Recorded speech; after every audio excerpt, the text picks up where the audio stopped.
Keep Right with Ralph K. Ginorio. Escape velocity. In any probe beyond our atmosphere, the greatest hurdle is achieving escape velocity from the Earth's gravity. Human spacecraft must exceed over 17,500 miles per hour just to gain low Earth orbit. Craft must crest over 25,000 miles per hour to escape Earth orbit and travel to the moon and beyond. The Saturn V moon rocket launched Voyager 1 and 2 probes have, with assistance from a slingshot maneuver around Jupiter, reached from 35,000 to 38,000 miles per hour, exceeding the solar system's escape velocity.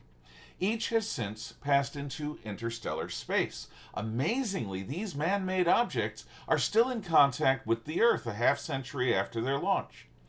Individuals and societies also need to overcome both gravity and inertia in order to soar. The default setting of individuals is to conform to the expectations of birth and circumstance, to become what each is expected to be. This natural feudalism, where one is likeliest to follow the path of least resistance, is augmented by both law and custom in most historical and contemporary cultures and civilizations. Social mobility and meritocracy are the exceptions to the human norm. The American system, and more broadly that within Western civilization, bucks this conformist tendency by reorienting traditional society around the widest possible scope of personal choice.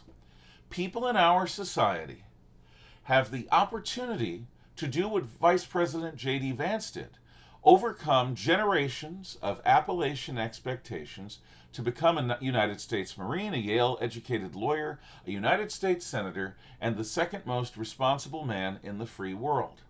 If that unlikely boy from a shattered family can reach the White House, then anyone in the U.S. has a fair chance to pursue his or her own epic dreams.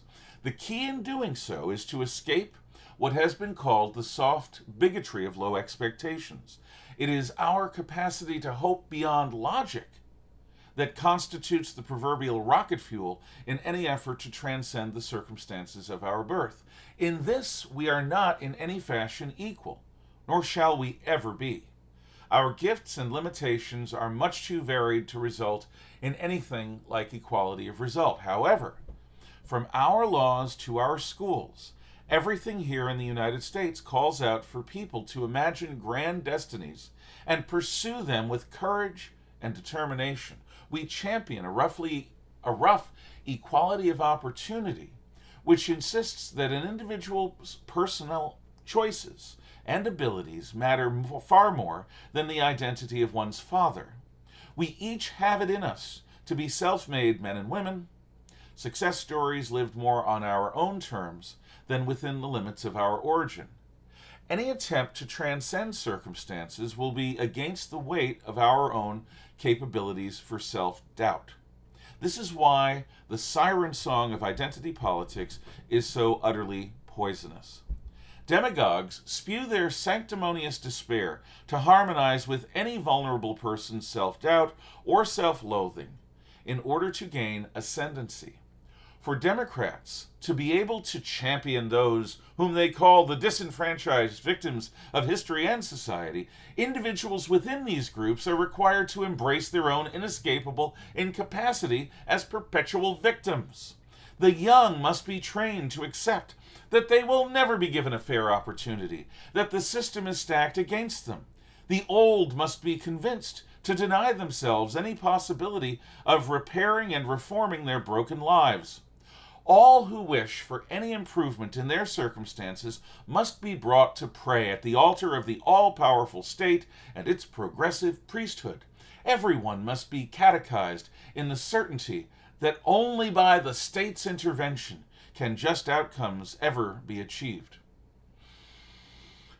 If we are, both as individuals and as a nation, ever to earn genuine greatness, we must slough off these councils of birth-determined identity, collective destiny, and existential despair.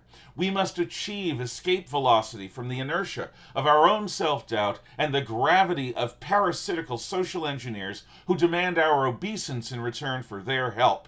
Only by freeing ourselves from this dead weight can we pursue our best destiny as Tennyson once wrote, to strive, to seek, to find, and not to yield. Thank you for listening.